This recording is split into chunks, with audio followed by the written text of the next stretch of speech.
En él se resumen las cualidades de un artista que, fiel a las raíces y valores culturales de su pueblo, conformó una trayectoria creativa que le permitió trascender más allá del ámbito de su país de origen.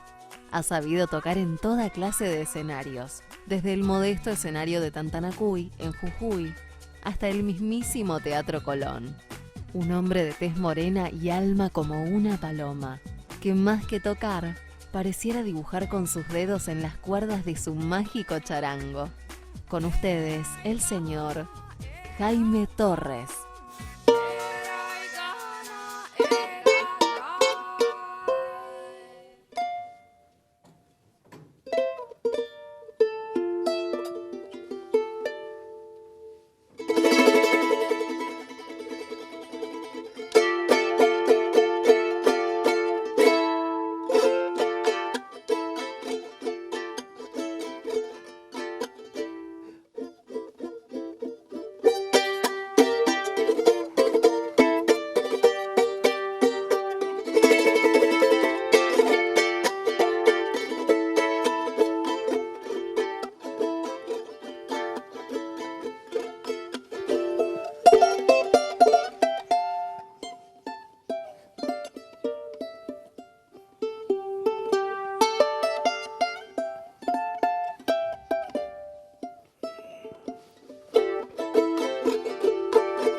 Muy buenas. Bien.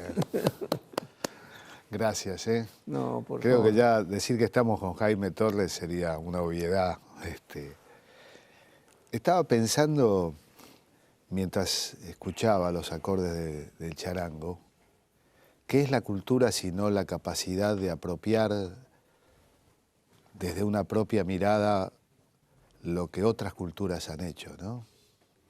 Y claro, por esto es que uno ha sido un hombre enrolado y es a todo lo que hace a las costumbres y las tradiciones, porque nos llegan de allí el canto de los viejos, los ritmos de los viejos, ¿no? De los grandes, de los padres. Y es de tal magnitud, de tal fuerza que hoy, en este momento decías, es una obviedad decir que Jaime, antes era una obviedad tener que descifrar primero el instrumento. ¿Qué es eso? El instrumento. ¿Qué es ese animalito que Claro. suena? Entonces, yo creo que son,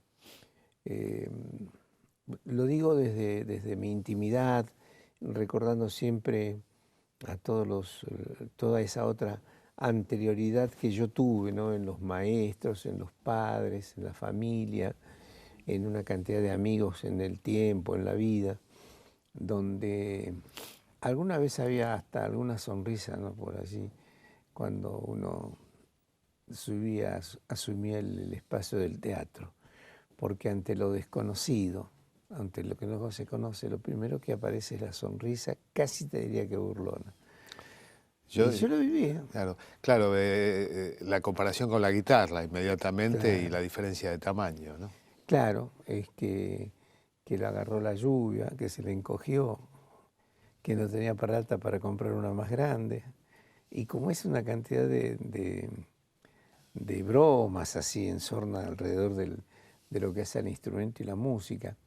Y yo sentía siempre desde adentro, era algo que me alentaba a más, porque sabía que el que se reía al final era yo.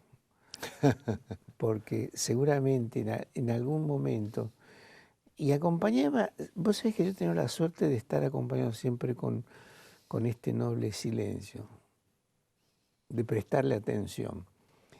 Y un poco la forma también, primero la voz del instrumento, segundo el mensaje viene desde muy lejos, yo no me puedo expresar en un minuto y a los gritos, ¿no? Que sea un hecho festivo no, yo creo que sigue teniendo tantas historias el instrumento escondidas allá, ¿no? Que seguramente los sucesores, que ahora hay una cantidad de instrumentistas, no solamente en Argentina, en Bolivia, sino en el mundo. Jorge. Yo he visto, por ejemplo, muchos franceses. A los franceses he visto muchos charanguistas franceses, algunos muy importantes, ¿no? Mirá, yo cuento una anécdota que me comentaban hace pocos días un grupo de chicos de músicos y que estaban de gira. Entonces me dice, vos, mira, te robo un minuto, pero te quiero contar. Dice que estábamos de gira, dice, en Alemania, en Karlsruhe. Es una ciudad pequeñita, con una universidad realmente estupenda. Y teníamos que actuar. Y el joven integrante de este grupo de Opus 4 es de origen boliviano. Y él toca el charango. Entonces yo siempre decía, me dice, che, ¿qué me recomendás? Y que lleves 2 por lo menos, le digo, porque es muy difícil. Y después se corta una cuerda, las cuerdas no son tan rápidas para conseguirlas. Ha ido pasando el tiempo y lógicamente cuando uno tiene algún problema con el instrumento, como le había sucedido a él, que se le había roto en el viaje, le digo, ¿habrás salido a la calle a traer un charango con charanguista y todo? Que muchas veces a mí me ha pasado. Es más fácil conseguir eso. Me dijo, no, me dice, ¿sabes lo que hicimos? Fuimos a una casa de música y en esta pequeña ciudad, vuelvo a repetir, Karlsruhe es una ciudad pequeña, hermosa, por todos los lados, dice, en 2 casas de música encontramos los charangos. Mira, Jorge, es más fácil que encontrar un bandoneón, digamos, obviamente. Mira esta América, cómo se ha ido haciendo fuerte, la importancia del arte en general, ¿no? Cuando digo el arte, me refiero también, por supuesto, desde las bellezas de las melodías, la música, los sonidos, pero la danza, la poesía, el cine, el teatro, esta insistencia de que debe tener esto un buen tratamiento siempre, siempre, porque tienen alcances que van mucho más allá de palabras. Uno dialoga con las miradas. Sí, cuando uno lo escucha, esto es lo que tiene la música, ¿no? Esa relación misteriosa entre música y pertenencia geográfica e histórica, ¿no? Sí, lo primero uno que escucha la tierra, escucha, a pesar de que obviamente, por eso digo, la cultura es apropiación, porque me la vas a contar vos, la historia del charango, ¿de dónde viene el charango? Y el charango, antes de que nosotros seamos países, el sonido del instrumento estaba. Después de la llegada aquí de los españoles a nuestra América, donde, por esto es que yo cuando por lo general la gente generaliza el folclore está bien, pero dentro de esto, de nuestra canción, de nuestra música, existe una música, una fuerte influencia española, es indudable, en la música criolla sobre todo, ¿no? Pero antes había otra música, que era la música autóctona, la música de los pueblos, los instrumentos que se encontraron acá en esta América. En general eran de viento y de percusión. Claro. Exacto, pero con melodías propias, afinaciones, no era el 440 de la afinación que tenemos hoy. Y yo siempre hablo de esta parte con un gran respeto. Recién cuando mencionaban lo que te iba diciendo, de las cosas que tendrá seguramente el instrumento aún para contar y poder sacarla, no hay nada más lindo para mí. Yo concurro a un espacio de estos abiertos, donde está el campesinado, las paisanas, los arrieros, a escuchar los distintos ritmos, que estoy seguro nunca los voy a poder hacer, porque claro, está una jornada de camino, una vivencia, otra manera de ver el paisaje, ¿no? Lo que a nosotros nos resulta distante, quizás para el hombre no lo es ni ahí, porque se acompaña. Este es un instrumento fundamentalmente de los arrieros. Del arriero, que va con su recua de animalitos y tocando el charango que lo lleva por Estamos hablando de cuando imagino los arrieros, en el altiplano, siglo ¿no? XVII, siglo XVIII, donde había, Buenos Aires era ni siquiera una aldea, claro. y donde toda la vida cultural giraba en torno a lo que sería el Perú, el Alto Perú, y el comercio y el intercambio y los viajes. Por ejemplo, la producción de mulas era una de las grandes industrias de la región. Claro. Había un movimiento, un intercambio, esto de concebir a, digamos, Bolivia, era de alguna manera el nexo entre el Río de la Plata y el Alto Perú en ese Alto momento. Perú, sí. En esto, yo cuando hablo del arriero generalmente de las llamas. Ah, llamas. El Después, hombre que va claro. con su recua de llamitas, así. Estás hablando ya de la cultura originaria. Claro, claro. Que es uno de los primeros instrumentos que se recuerdan o que están marcados gracias al trabajo de don Carlos Vega, de Isabel Ares y tanta gente que ha trabajado allí. Hablan así con una feliz alegría de escuchar instrumentos de cuerda en las zonas cordilleranas, ¿no? Donde el campesino, vuelvo a repetir, el arriero, era el elemento que tenía ahí. Y ahí nace el instrumento. Lógicamente, el instrumento nace en una región amplia, pero donde está focalizado lo que hoy es Bolivia, la zona de Sucre, de Potosí. No es que uno desconozca el origen, pero no hay es decir, uno habla de un instrumento como el bandoneón y sabe que es un instrumento creado en Alemania. Es Pero más, en la zona de Bavaria, en la zona... Exacto, pero acá es muy difícil poder determinar ¿Dónde? de ¿Cómo? esta manera como lo sería con un producto como la coca o lo sería con la lengua, el runasimi nuestro, ¿no? La lengua quechua en este caso, que llega hasta Colombia, hasta el sur de Colombia, hasta por allá por Ibarra, y baja por Ecuador, toda la zona cordillerana, y llega a Santiago del Estero. Sí, aparece en Santiago como si hubiera... Porque no hay entre Santiago y las regiones de influencia incaica, hay un enorme espacio vacío, que es rarísimo. Acordate vos el trabajo de aquel entonces de los sacerdotes de la iglesia, Claro. que llega por la zona cordillerana, llega hasta la zona de Catamarca aproximadamente y desemboca en lo que hoy es Santiago del Estero, pero porque no había el mismo camino de la ruta 9 que unía, no existía, había otro camino, ¿no? Totalmente.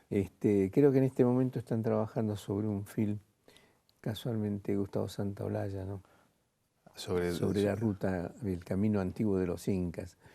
Y a mí me parece un trabajo también ligado al arte que va a ser también concientizarnos nosotros, esta unidad de patria grande, pero por intermedio de la conciencia, no por la fuerza de imponer nada, ¿no?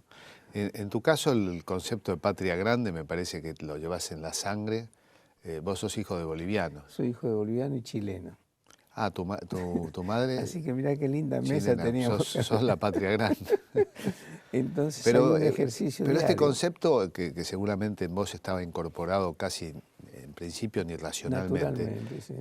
¿Has sentido un cambio en los últimos tiempos de una conciencia de patria grande? Sin duda, una conciencia es indudable. Yo, a fin de año, cuando tuve la suerte de estar allá en el Vaticano, en la misa que celebró Francisco, el Papa, en un momento determinado, como lo hace permanentemente, le puntualizaba esta necesidad de tener presente, ¿no?, los pueblos que realmente necesitan, dice que conforman yo tengo la homilía todavía guardada, porque él en un momento invoca la palabra de patria grande, estos pueblos que conforman una patria grande.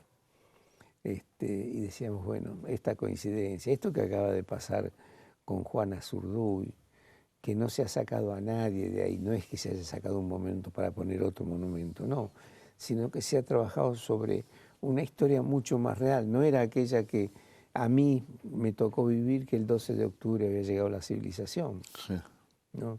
Entonces, yo creo que hay una conciencia en todos nuestros pueblos, que ojalá lleguemos a buen a buen puerto con todo esto. Es una tarea, ¿eh? Me acabas de decir una frase que la vamos a dejar para el próximo bloque, pero llegar a buen puerto, porque Sí. creo que el último bastión inconmovible a su pertenencia latinoamericana sigue siendo la ciudad de Buenos Aires, la ciudad puerto.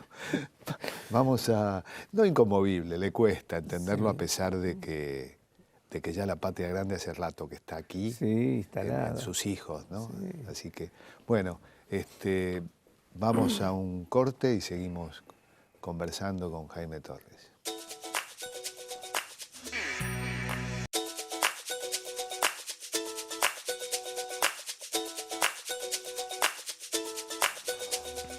Salud. Estaba pensando, bueno, lo que tiene de bueno recibir visitas como la de Jaime es que nos ponemos a charlar en las pausas, ¿no?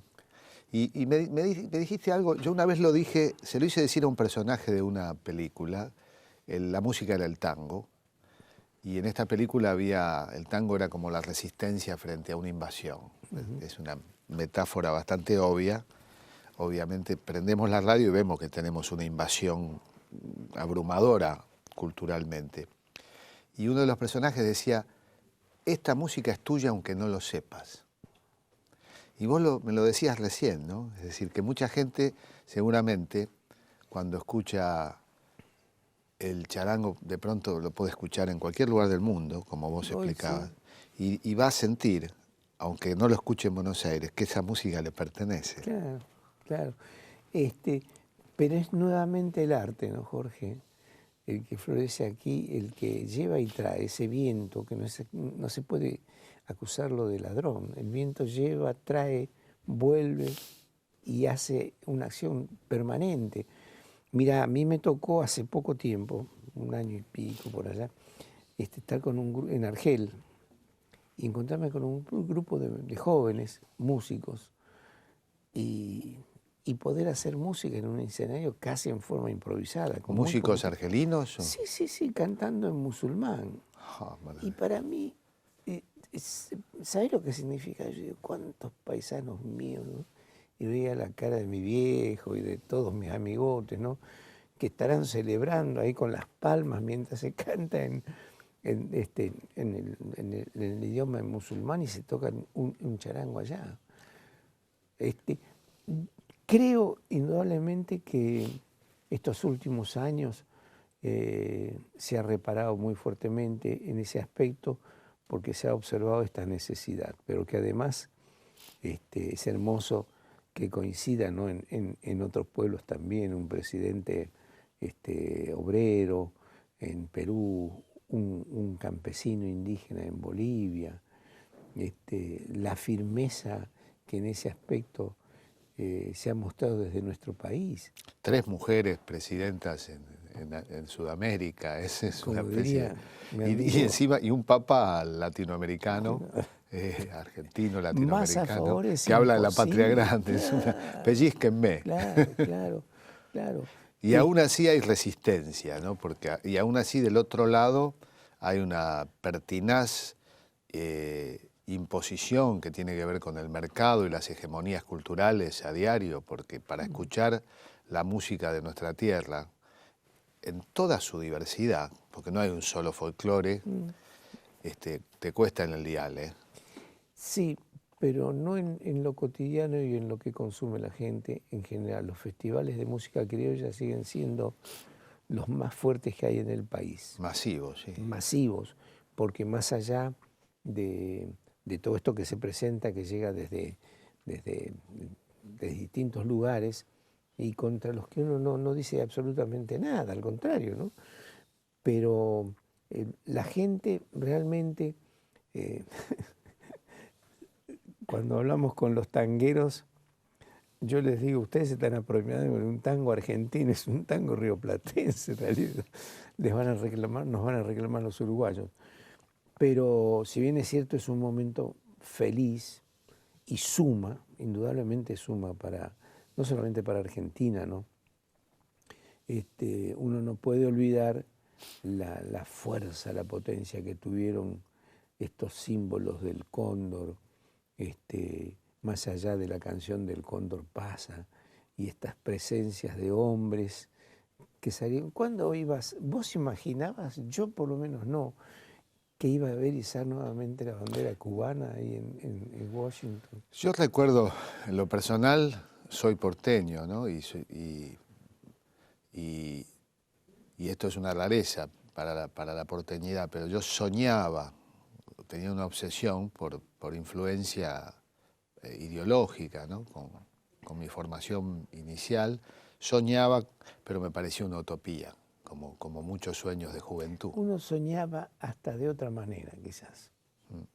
Que eran Era de otra, muchos sí, de otra con manera. muchas banderas. Fíjate que nosotros en los 70 soñábamos con una unidad latinoamericana cuya matriz tenía mucho que ver con la Revolución Cubana, Claro. y las revoluciones y las expresiones en Centroamérica.